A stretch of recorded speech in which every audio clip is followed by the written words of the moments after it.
Hi friends, now we have Lenovo T440P laptop. In the laptop, now I'll show you how to remove the panel. First thing what you do is simply slide this button to remove the battery.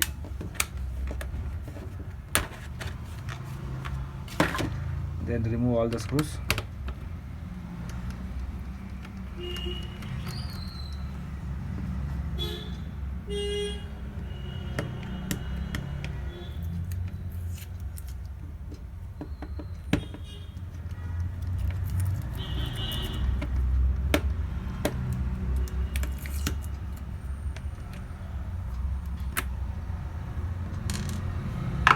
Then simply slide this, it will open like this.